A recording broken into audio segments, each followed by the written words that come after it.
Guys, कैसे हैं आप सब लोग। उम्मीद है अच्छे होंगे, मैं भी अच्छी हूँ। तो चलो आज का वीडियो शुरू करते हैं। आज का वीडियो होने वाला है Q&A। तो कुछ दिनों पहले मैंने अपनी कम्युनिटी पोस्ट में एक पोस्ट डाला था जिसमें मैंने आप लोगों से पूछा था कि आप लोगों को कोई भी क्वेश्चन हो तो आप उसमें पोस्ट कीजिएगा and I will reply back to you.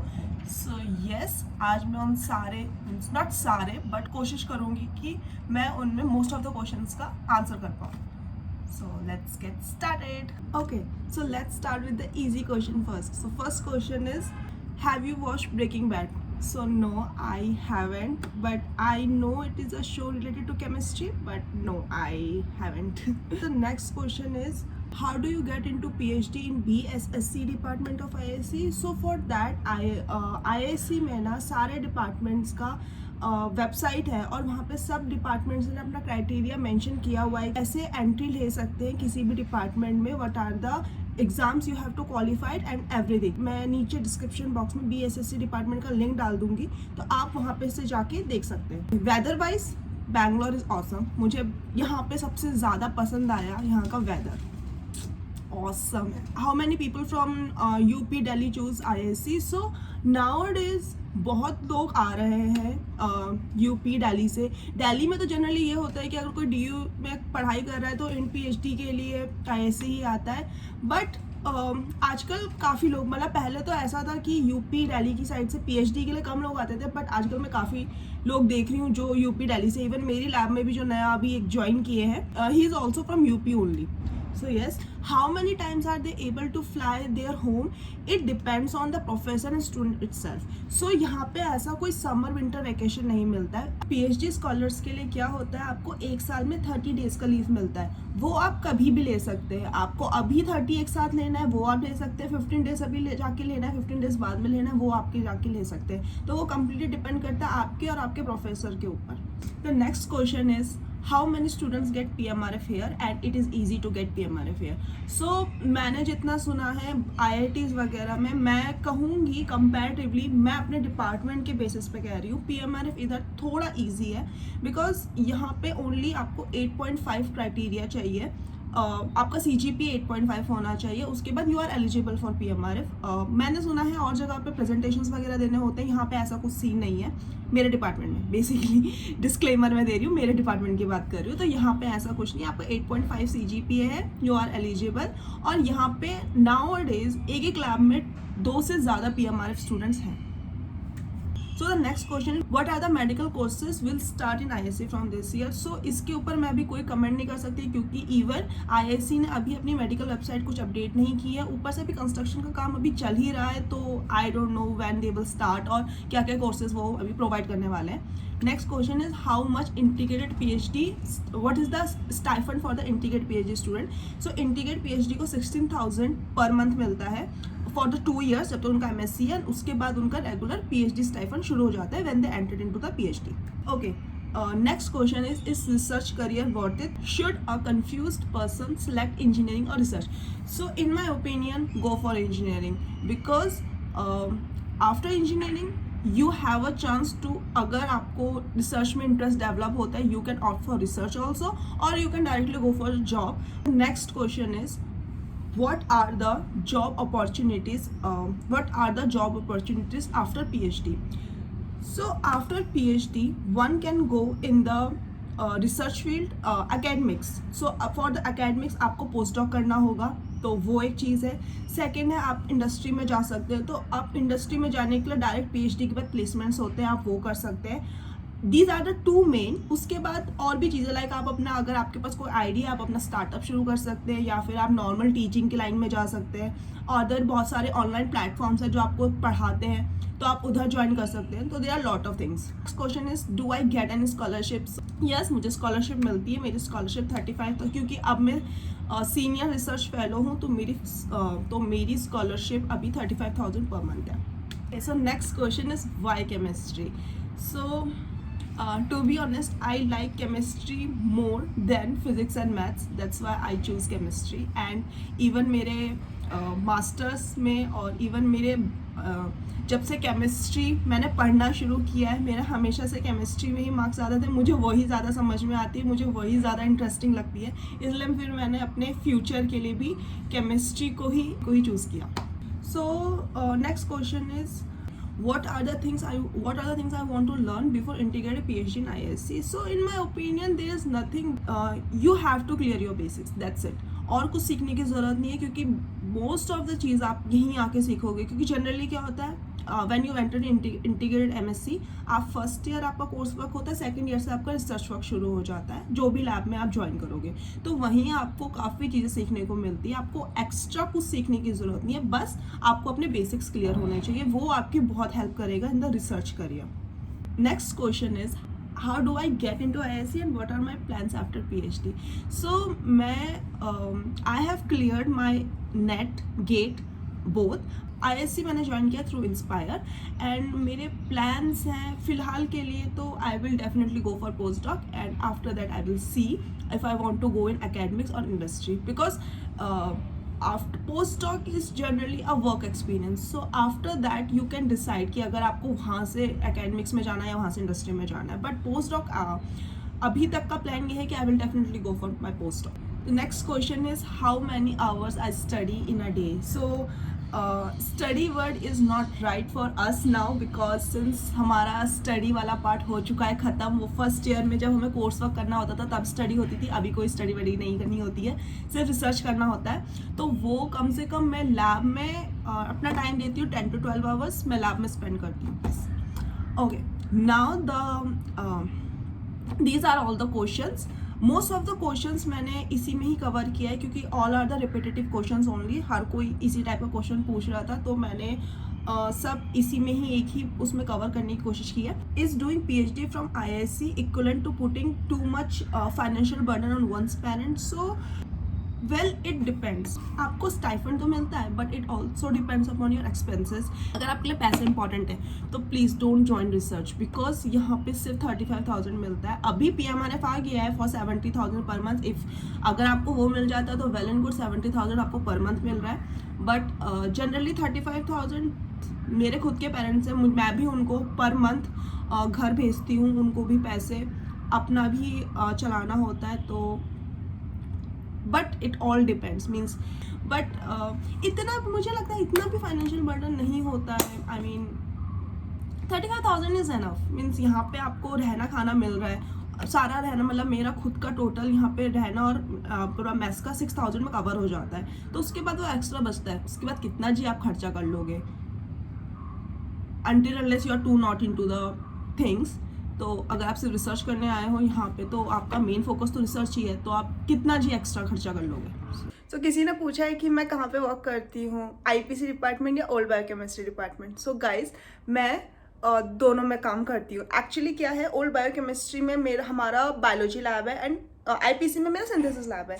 तो क्योंकि मेरा इंटरडिसिप्लिनरी वर्क है तो मुझे दोनों लैब्स में काम करना पड़ता है. I have started biology work, so आजकल मैं ओल्ड बायोकेमिस्ट्री में भी दिखने वाली हूँ कुछ टाइम के लिए. देवियों और सज्जनों, आप अपने साथ चाय या कॉफ़ी लेके बैठ जाइए, क्योंकि अब मैं शुरू करने वाली हूँ अपनी PhD लाइफ जर्नी, और ये होने वाली है बहुत बड़ी और बहुत लंबी. तो यस, सो गाइस, मैंने अपना BSc and MSc, I have done my BSc and MSc first of all, not BSMS. सो मैंने अपना BSc MSc उत्तराखंड से ही किया है. आफ्टर मास्टर्स, मेरे जो मास्टर्स है ना वो बहुत ही ऐवा ही था. उसमें कुछ ज़्यादा मतलब मेरी सिर्फ 1 घंटे की क्लास लगती थी और कुछ भी नहीं था. मैंने प्रैक्टिकल्स भी नहीं किए अपनी ज़िंदगी में. मैंने अपनी ज़िंदगी में MSc में प्रैक्टिकल्स भी नहीं किए. Means we used to skip. Means हम लोग इतना अच्छा नहीं था, होता ही नहीं था प्रैक्टिकल्स. तो 1 घंटे की क्लास लगती थी, वो भी एक क्लास एक दिन में, बस हो गया. उसके बाद हमारे पास पूरा दिन फ्री होता था. कुछ क्लासेस कुछ नहीं करना होता था, हम बस मस्ती मारते रहते थे, हमें कुछ नहीं करते थे. इवन मुझे नेट के बारे में भी नहीं पता था. जब मैंने MSc ज्वाइन किया था मुझे नहीं पता था कि आफ्टर MSc आपको नेट भी देना होता है. मेरा बस ये था कि मैंने BSc किया था, BSc के बाद मुझे केमिस्ट्री में इंटरेस्ट था, तो मैंने बोला मास्टर्स भी कर लेते, उसके बाद देखते. मुझे ऐसा कुछ ऑप्शन नहीं पता था, बस इतना पता था कि B.Ed एक होता है, दैट्स इट. उसके बाद क्या हुआ, जब MSc second semester, thank God MSc में हमारा BSc थैंक गॉड एमएससी में हमारा सेमेस्टर था, बीएससी में तो एक साल में एक बार एग्जाम होता था। तो जब हम एग्जाम मतलब जब एक साल में एक बार एग्जाम होता था हम तब एग्जाम देने जाते थे कॉलेज में, उसके अलावा मैंने कॉलेज की शक्ल भी नहीं देखी थी। तो सेकेंड सेमेस्टर में एक नए टीचर आए, he is just a guest faculty. तो उन्होंने अपना नेट जीआरएफ क्लियर किया हुआ था, वो हमें बस पढ़ाने के लिए आए थे। तो वहाँ से मुझे पता चला कि नेट भी कोई चीज़ होती है और आप कोचिंग ले सकते हो उस चीज़ की। क्योंकि मुझे मतलब मैंने तो अपने एग्ज़ाम, ऑल्दो मैं टॉपर हूँ अपने एमएससी की, बट मुझे पता है मैंने वो एग्ज़ाम्स कैसे दिए हैं। सो मेरा कोई चांस नहीं था। तो मुझे उसके बाद पता चला था कि अच्छा नेट भी कोई एग्ज़ाम होता है। हमने फर्स्ट अटैम्प्ट दिया था एमएससी में ही, इवन मतलब मैंने फर्स्ट अटैम्प्ट दिया था। और पता है एग्जाम में सीट कैसी थी, मेरे लैब में मेरे साथ एक लड़का था, तो मैं इधर बैठी हुई थी, वो जस्ट मेरे नेक्स्ट बैठा हुआ था और एग्जाम था नेट का। हम दोनों एक दूसरे की शक्ल देख रहे थे, हमें कुछ नहीं आ रहा था। हम लिटरली 1 घंटे में एग्जाम करके हेड डाउन करके बैठ गए थे, ये कुछ आता ही नहीं है, करेंगे स्कूल पेपर में। तो उसके बाद ये तो डिसाइड हो गया था कि भैया कोचिंग लेने जाना ही पड़ेगा। तो उसके बाद मैं दिल्ली गई, कैरियर एंडीवेयर से मैंने कोचिंग ली है। तो मैं कोचिंग लेने के लिए दिल्ली गई, वहाँ मैंने 6 मंथ्स की कोचिंग ली है। तो उसके बाद फिर मैंने अपना नेट क्लियर किया है, गेट क्लियर किया है। एंड उस टाइम पे हाँ, बट कमाल की बात है, मैंने आईआईएससी में ना नेट से एडमिशन लिया ना गेट से एडमिशन लिया, मैंने यहाँ पे एडमिशन लिया इंस्पायर से। फन फैक्ट, मुझे इंस्पायर के बारे में भी नहीं पता था कि इंस्पायर से आप पीएचडी कर सकते हो। मेरा इंस्पायर 12th क्लास से है, तो मेरा इंस्पायर था। मुझे इंस्पायर मतलब मुझे ये नहीं पता था कि उससे पीएचडी होती है।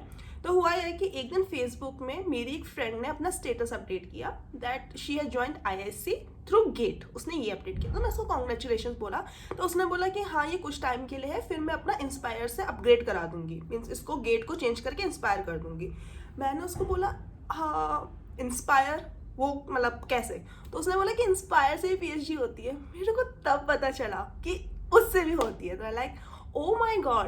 तो फिर देन आई अप्लाइड। तो फिर क्या होता है कि इंस्पायर का सितंबर मंथ में एक एडवर्टाइजमेंट आता है फॉर प्रोविजनल ऑफर लेटर। तो फिर मैंने उसके लिए अप्लाई किया। तो फिर मुझे फिर मुझे मई में जाके शायद अप्रैल में जाके वो प्रोविजनल ऑफर लेटर मिला। तो उस ऑफर लेटर के बेसिस पे आप ऑल ओवर इंडिया कहीं पे भी इंटरव्यू के लिए अप्लाई कर सकते हैं। तो फिर मैंने तो फिर पहले मैं आईआईएससी मेरे दिमाग में आईआईएससी बैंगलोर बिल्कुल भी नहीं था कि मैं यहाँ आके इंटरव्यू देने वाली, क्योंकि मैंने सुना था कि आईआईएससी बैंगलोर मतलब यहाँ का डिपार्टमेंट का इंटरव्यू बहुत टफ होता है, बहुत ही प्रैक्टिकल क्वेश्चंस पूछते हैं। और मैंने तो अपनी ज़िंदगी में प्रैक्टिकल्स नहीं किए थे। तो मेरे को तो ऐसा था कि मैं यहाँ पे तो मेरा होगा ही नहीं, तो फॉर्म ही क्यों भरना है? तो फॉर्म होता है उसका 800 रुपये का, सस्ता भी नहीं होता, तो इतना पैसा कौन वेस्ट करेगा? मेरे को लगा मुझे भरना ही नहीं है फॉर्म। लेकिन मेरी बहन, उसने बोला बहन मैं तेरे फॉर्म भर दूंगी, तू बस इंटरव्यू दे के आ जा, चाहे तू जो भी करके आ, मैं फॉर्म भर रही हूँ तो इंटरव्यू दे के आ जा। तो अगर मेरी बहन नहीं होती ना, मैं फॉर्म ही नहीं भर रही थी आईआईएससी का। बट उसने मेरा फॉर्म भरा तो मैं आई यहाँ पे। तो जिस दिन इंटरव्यू था मैं उसी दिन फॉर्म मैं आ गई थी। हुआ ये कि मैं गलत जगह चली गई, मतलब जहाँ पे आईपीसी के अंदर इंटरव्यू था, आई डोंट नो मैं क्या था, मैं गलत। तो इंटरव्यू 9:30 से शुरू होना था, मैं 9:40 पे वहाँ पे पहुँची हूँ, मतलब आईपीसी डिपार्टमेंट में बैक पहुँच गई थी 9:40 पे।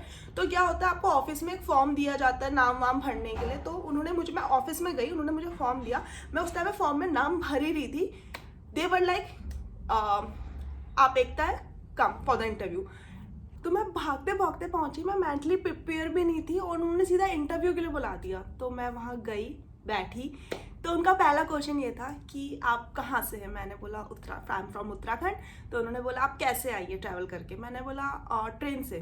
तो उन्होंने बोला कि कितना मीन्स आपको कितना दिन लगा? मैंने बोला 2 days। तो फिर दे वाज लाइक कि ओके, तो आपको क्या लगता है कितना डिस्टेंस रहा होगा वहाँ से, उत्तराखंड से बैंगलोर तक का? तो मुझे एग्जैक्टली नहीं पता था। तो दे वर लाइक चलो मान लेते हैं 2000 किलोमीटर। Okay sir. तो सर ने फिर उन्होंने पूछा कि चलो अब ये बताओ कि ट्रेन की स्पीड कितनी होगी? एंड आई वाज लिटरली, मैं मेंटली भी प्रिपेयर नहीं थी, मेरे दिमाग में फॉर्मूला भी नहीं आ रहा था इसका। बहुत ईजी क्वेश्चन है बट मेरे दिमाग में, and I was like I don't know sir. Was relax, think again, ये जस्ट तुम्हें वार्म अप करने की। फिर मैंने आंसर दिया, तो उसके बाद उन्होंने बोला ओके फाइन, अब आप सीधा क्या कहते हैं ब्लैक बोर्ड पे चले जाओ। तो उसके बाद फिर मैं वहाँ गई। देन जनरली इंटरव्यूज में क्या होता है, वो लोग पूछते हैं कि आप क्या पढ़ के आए हो, तो सेम उन्होंने मुझसे पूछा। तो फिर मैंने आंसर किया कि मैं ऑर्गेनोमेट्रिक्स पढ़ के आई हूँ, जो भी टॉपिक में तैयार करके आई थी। फिर उन्होंने उससे क्वेश्चन आंसर करने शुरू किए एंड तो फिर इंटरव्यू ठीक हुआ। मेरे अकॉर्डिंग तो बहुत ही बकवास हुआ था इंटरव्यू, बट उन्होंने वीडियो में बोला कि you are doing good, don't worry, मतलब ऐसे करके कर रहे थे। तो मुझे लगा कि हाँ ठीक है, बट मेरे को कोई उम्मीद नहीं थी कि मेरा होगा। तो उसके बाद उन्होंने बोला okay fine, we will let you know. तो उसके बाद जनरली मतलब आईपीसी में क्या होता है, मुझे ये भी पता था कि आईपीसी में 2 राउंड का इंटरव्यू होता है। तो मेरे को तो था कि मैं फर्स्ट राउंड तो चलो जैसे तैसे दे दूंगी, सेकेंड राउंड तो मैंने सुना था और भी ज़्यादा टफ होता है। क्योंकि एक्चुअली हुआ ये था, जब मैं जहाँ पे मैं कोचिंग दे रही थी वहाँ पे एक सर थे, तो वो अपना क्या कहते हैं, वो वहाँ पे आईआईएससी में पीएचडी कर रहे थे, वो छोड़ के आए थे दिल्ली में पढ़ाने के लिए, तो वो बताते थे। तो मुझे तो लगा था कि सेकेंड राउंड तो मेरा वैसे ही नहीं होने वाला। तो बट जब मैंने देखा शाम को आई, तो सेकंड लिस्ट में भी मेरा नाम था। आईपीसी में 2 राउंड में इंटरव्यू होते हैं, फर्स्ट राउंड और सेकंड राउंड, ओके। तो सेकंड राउंड में भी मेरा नाम था।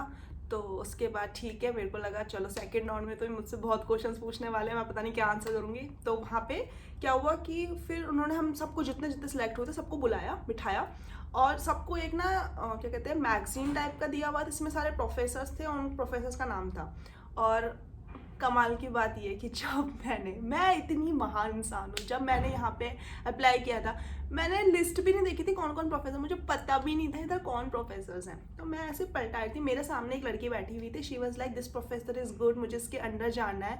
And I was like okay, मैं बस देख रही थी नाम, उनका टाइटल, मतलब क्या रिसर्च वर्क है, मतलब मुझे रिसर्च का भी इतना कुछ आइडिया नहीं था, लाइक ठीक है मतलब मुझे, and I was like okay fine. उसके बाद उन्होंने मुझे अंदर बुलाया, तो बहुत सारे प्रोफेसर्स बैठे, मतलब कंपैरिजन जब मेरा फर्स्ट राउंड का इंटरव्यू था तो आई थिंक 6 प्रोफेसर्स थे, सेकंड राउंड में तो उस मतलब आई थिंक सारे फैकल्टीज बैठे हुए थे। तो मैंने इधर उधर, मतलब मैंने फैकल्टी की आंखों में तक नहीं देखा, मैं सीधा ऐसे हेड डाउन करके गई हूँ और सीधा जहाँ पे कुर्सी थी वहीं पे गई हूँ। उसके बाद they were like okay so your interview was good and you are selected for the PhD programme under professor G Mukesh. And मैंने ऐसे शक्ल देखी, like professor G Mukesh, because it's not like professor G Mukesh, it's like he works in bio and organic chemistry. और मुझे bio and organic, मतलब मेरे लिए ऐसा था कि बायो एंड ऑर्गेनिक सब्जेक्ट मुझे नहीं आता, एंड वो बायो एंड ऑर्गेनिक में वर्क करते हैं, मैं कैसे देन तो प्रोफेसर ने बोला कि एक बार उससे पूछ लो कि उसको ज्वाइन करना ही नहीं करना। And I was like no sir, मैंने बोला no sir I will join, don't worry, like okay fine. तो उसके बाद फिर मैं आ गई। तो बेसिकली मुझे उसी दिन पता चल गया था कि मैं सिलेक्ट हो गई। उसके बाद मेरे प्रोफेसर का फ़ोन भी आया था कि आर यू श्योर ना यू वांट टू ज्वाइन, वरना फिर बाकी लोग वेट लिस्टिंग में कैंडिडेट्स हैं। मैंने बोला no sir I will join, don't worry I will join. Okay, so इस तरीके से मेरा इधर इंटरव्यू रहा है। बहुत ही मतलब मैंने जो सोचा भी नहीं था। बात तो मुझे इतनी खुशी हुई थी, उसके बाद तो मुझे मतलब था ही नहीं कि और जगह भी मेरे जो इंटरव्यूज थे ना, उधर तो मेरा देने का मन ही नहीं था कि छोड़ो यार आईआईएससी हो गया, अभी क्या ही करना है और जगह इंटरव्यू देके। तो this is my PhD journey. तो उसके बाद से मैं आईआईएससी में हूँ प्रोफेसर जी मुकेश के अंडर में, जहाँ मुझे बायो एंड ऑर्गेनिक करनी नहीं थी, और अब मैं बट मेरा काम it's not bio and organic, it's interdisciplinary. हाँ, मैं अपना, और किसी ने पूछा था मेरे रिसर्च वर्क के बारे में, तो मैं वो भी बता देती हूँ।